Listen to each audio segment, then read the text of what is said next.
Hello students, आज हम लोग नेक्स्ट टॉपिक स्टार्ट कर रहे हैं integral and differentiation, integration and differentiation.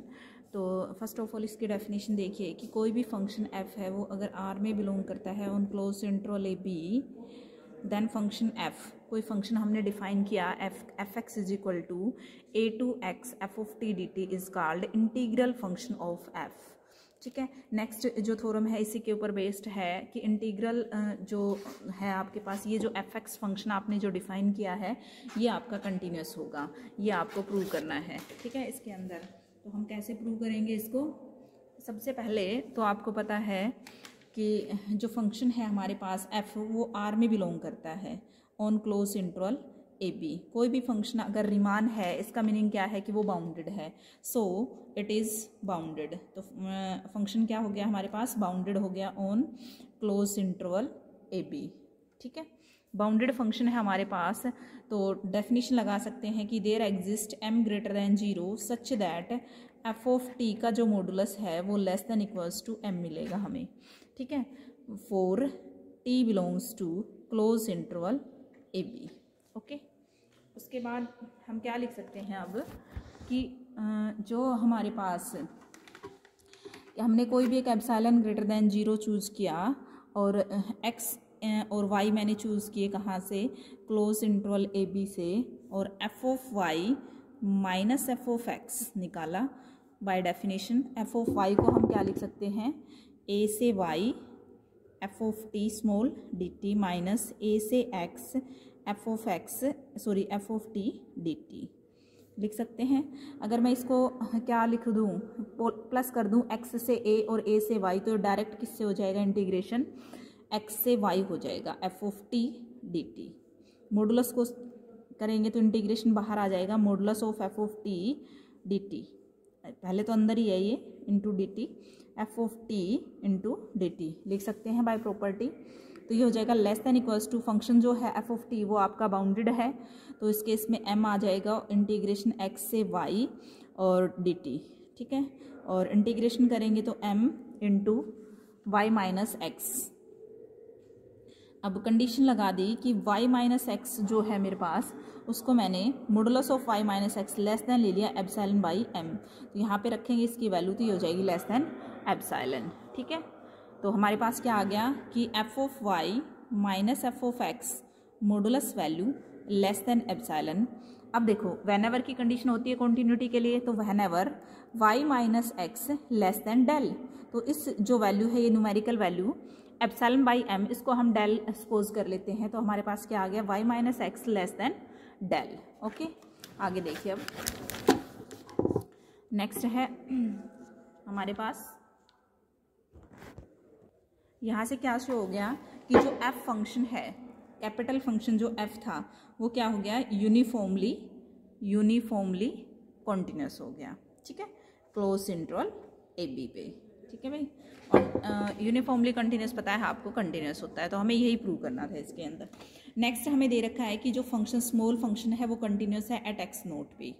ठीक है, गिवन कंडीशन है, तो by definition epsilon greater than 0 f of t minus f of x naught, कोई भी दो नंबर ले लो, less than epsilon whenever t minus x naught less than del. ये हमने किसकी डेफिनेशन लगाई, कंटिन्यूटी की, कि फंक्शन जो है वो आपका कंटिन्यूस है at x is equal to x naught पे। ठीक है, तो उसके बाद हम क्या लिख सकते हैं, ये जो मॉडुलस है हम इसको खोल सकते हैं, माइनस डेल से less than t minus x naught less than del के बीच में इसकी वैल्यू वेरी करेगी, और यहाँ पे x naught minus del less than t less than x naught plus del के बीच में इसकी वैल्यू। अब इसके भी बीच में हमने दो नंबर ले लिए। ठीक है, एस एक्स नोट और टी। ठीक है, एक्स नोट एंड टी जो इनके बिटवीन लाई करते हैं, यानी कि a less than equals to s, s less than equals to t, t less than equals to b, हमारे पास ये कंडीशन होल्ड करती है। हैंस इफ, वर्ड इफ करके लिख रखा है, अगर ऐसा होगा तभी ये पॉसिबल है हमारे पास, तो हम क्या निकाल सकते हैं, F of t minus f of s divided by t minus s minus f of x note, ये वैल्यू निकालेंगे, क्योंकि अब हमें ये प्रूव करना है कि जो f डैश एक्स नोट है ना वो क्या होगा हमारा, एफ ऑफ एक्स नोट होगा, ये प्रूव करना है हमें। ठीक है। तो हम डिफरेंशिएबिलिटी की डेफिनेशन की हेल्प से करेंगे।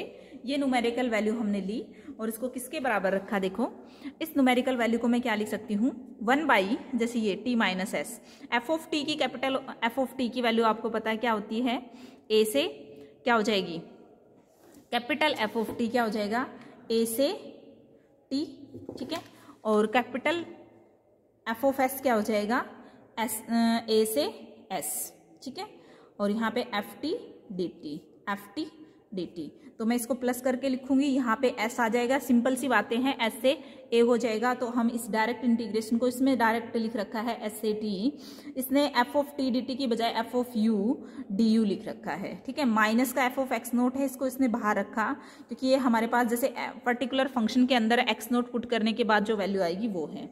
अब हम क्या करेंगे, देखो जो डिवाइड किया था t माइनस एस वो तो है ही मेरे पास बाहर, ठीक है, t माइनस एस। अब हम क्या करेंगे, इसके अंदर भी इंटीग्रेशन को डाल देंगे, क्यों भाई, थोड़ा सा ध्यान से समझना कि f of u d u minus s से t 1 by t minus s f of x naught into d u, क्यों डाला, ये तो एक पर्टिकुलर वैल्यू थी एफ ऑफ एक्स नोट। अब देखो ये तो मतलब एक तरह से हमारे पास फंक्शन की वैल्यू आ जाएगी एक्स नोट के ऊपर। अब विद रिस्पेक्ट टू यू ही तो करोगे इंटीग्रेशन, तो आपका क्या आ जाएगा, यू टी माइनस एस से टी माइनस एस कैंसिल, यानी कि क्या बचेगा, एफ ऑफ एक्स नोट। तो एफ ऑफ एक्स नोट को हम इस तरह से लिखें या फिर simply F of x note लिखें, एक ही बात है, ठीक है। लेकिन क्या है कि अब हमारे पास ये t माइनस एस कॉमन आ जाएगा और हमारे पास क्या आ जाएगा, टी एस से T f of you minus f of x naught, अब मॉडुलस वैल्यू।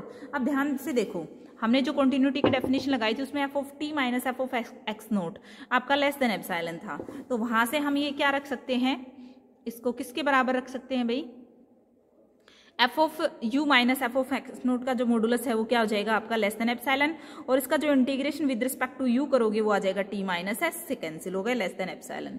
इसका मीनिंग क्या है कि आपका जो एफ डैश एक्स नोट क्या करता है, एग्जिस्ट करता है, और यहाँ से क्या आ जाएगा, एफ डैश एक्स नोट की वैल्यू जो क्या आ जाएगी, एफ ऑफ एक्स नोट, यही तो आ जाएगी। एप्सिलॉन कोई भी आर्बिट्री नंबर है, ये किसकी डेफिनेशन है, आपके पास डिफरेंशिएबिलिटी की डेफिनेशन है, तो यहाँ से हमारे पास डायरेक्ट आ गया, ठीक है। नेक्स्ट जो हमारे पास है डेफिनेशंस और थ्योरम्स, बिल्कुल सिंपल है, fundamental theorem of integral calculus है। नेक्स्ट जो थ्योरम है, क्या कहती है ये थ्योरम कि एफ मेरा आर में बिलोंग करता है, क्लोज इंट्रोल ए बी पे, there exist a differentiable function f capital f on a b such that f dash is equal to small f, then a से b f of x d x is equal to f of b minus f of a. हमें ये prove करना है इसके अंदर, ठीक है। Simply हम कर सकते हैं, आपको पता है फंक्शन आपका रिमान है, रिमान इंटीग्रेबल फंक्शन है, तो क्या लिख सकते हो इसको, UP F minus LP F, ठीक है भाई, अल्फा नहीं लिखना इसमें, लेस देन एप्सिलॉन। कोई भी पार्टीशन चूज करो इसके लिए। लैग्रांजेस मीन वैल्यू थ्योरम क्या कहती है कि कोई भी टी आई बिलोंग करेगा xi माइनस 1 से xi such that f dash x, तो उस तरह से हम f dash t i is equal to f of x i minus f of x i minus 1 upon में एक्स आई माइनस 1, तो ये इसके साथ क्या हो जाएगा, हमारे पास प्रोडक्ट में चला जाएगा, ठीक है।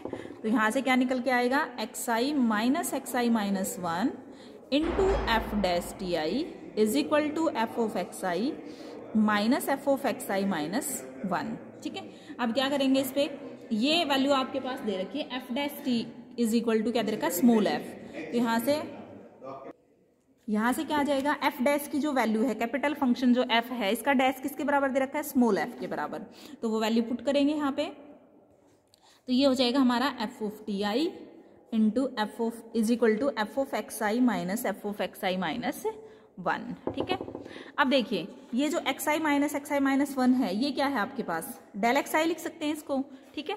तो आपके पास क्या आ जाएगा, f of t i del x i is equal to f of x i minus f of x i minus 1, कुछ नहीं करना, समीशन आई 1 से n ऑपरेट कर देंगे बोथ साइड, और इसको जब खोल लेंगे तो ये आपके पास क्या आ गया, इसकी वैल्यू हम रखेंगे, बाद में यूज करेंगे। अब इसको खोल लो, तो हम आपके पास क्या आ जाएगा, f of x1 F of x2 last में एफ ऑफ xn, इसको खोलो, माइनस एफ ऑफ आई को 1 रखेंगे तो f of x naught minus f of x 1 minus f of x 2 up to कहाँ तक जाएंगे, एन रखेंगे तो क्या आ जाएगा n माइनस 1।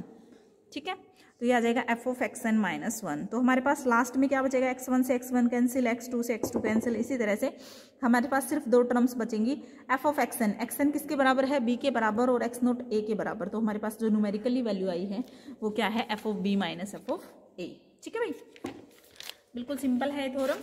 उसके बाद देखिए कि हम एक रिजल्ट यूज करेंगे यहाँ पे कि एलपीएफ जो होता है वो लेस देन होता है रिमान सम से f of t i del x i less than UPF. ठीक है, एक और भी रिजल्ट हमें पता है कि एलपीएफ जो होता है वो लेस होता है ए से b f x d x से, लेस देन इक्वल्स टू आपके पास यूपीएफ। कुछ नहीं करना, दोनों को आपस में क्या कर देंगे हम, less than equals to this. अब क्या करेंगे हम, इनको सब्ट्रैक्ट कर देंगे तो आपके पास क्या आ जाएगा यहाँ से, LPF minus UPF less than equals to summation I1 से n।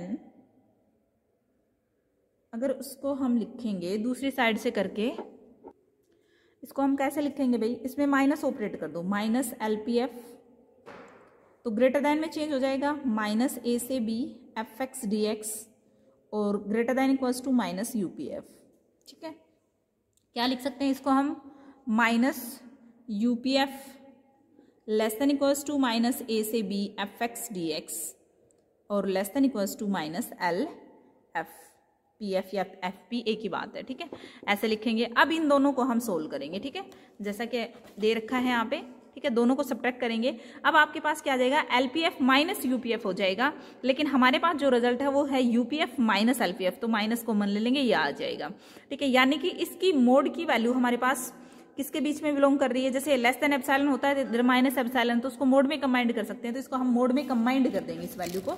ठीक है, तो मोड में कंबाइंड करने के बाद आपके पास क्या आ जाएगा, ये कंडीशन आ जाएगी, आपको पता है लेस देन एप्सिलॉन। ठीक है, UPF minus LPF less than epsilon.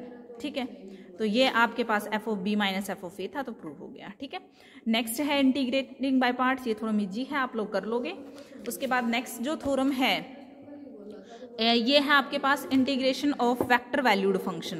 तो इसमें देखो क्या करना है आपको, कुछ नहीं करना। इसमें जो के एथ पे या एन एच पे बात करेंगे हम, f1 f2 f के रियल फंक्शंस है क्लोज इंटरवल ए बी पे, और बार को इंडिकेट करेंगे, वो भी कोरोस्पोंडिंग मैपिंग है। जो बार है वो कोरोस्पोंडिंग मैपिंग है आपके पास। ठीक है, F bar f1 f2 f के क्या है, कोरोस्पोंडिंग मैपिंग है क्लोज इंटरवल ए बी की। अल्फा कोई मोनोटोनिकली इंक्रीजिंग फंक्शन है, तो एफ बार अगर आर अल्फा में बिलोंग करता है, if f j belongs to R alpha, j 1 से लेके के तक अगर वो सारे ही आपके आर अल्फा में बिलोंग करते हैं, तो हम ये कहेंगे कि जो एफ बार यानी कि जो मैपिंग है वो आपकी रीमान स्टिलीज है। ठीक है, इन द केस आप ये लिख सकते हो। ये थ्योरम्स ना आप लोगों ने प्रूव कर ली है भाई सारी, तो कुछ नहीं करना। ये हमने पहले कर लिया था कि एफ और जी अगर हमारे आर में बिलोंग करते हैं तो उनका सम भी, यहाँ पे केथ टपल्स की बात हो रखी है। ठीक है, कोई दिक्कत नहीं इसमें, और आपको ये प्रूव करना है इनका सम भी इसी के अंदर जाएगा। तो सिंपली जैसे हमने उस थ्योरम को किया था वैसे ही करना है। ठीक है, तो ये जो इंटीग्रल वैल्यूड की है, वेक्टर वैल्यूड की जो थ्योरम है, नेक्स्ट है रेक्टिफिएबल कर्व तक, fundamental theorem of vector valued function है। ये सारी थ्योरम्स बिल्कुल सेम है, बार इंडिकेशन के साथ है, केथ टप्पल में है। ठीक है, और इनके मतलब 1 टप्पल के अंदर हमने सारी थ्योरम्स कर ली है, तो ये मुझे करवाने की जरूरत नहीं होनी चाहिए, क्योंकि ये मैंने डीपली में सारी अच्छे से करवा दी है। तो रेक्टिफिएबल कर्व से पहले का आप कल तक फिनिश कर लोगे अच्छे से पढ़ के। ठीक है, कोई भी आपकी क्यूरी रहती है इसके अंदर तो आप मुझे बताओगे, अदरवाइज ये मैं मान लूंगी कि भाई आप लोगों ने अच्छे से कर लिया। कोई भी आपका डाउट रहता है कि ये कैसे आया, वो आप मुझे फोटो सेंड कर देना, मैं आपको तुरंत समझा दूंगी। ठीक है भाई, थैंक यू।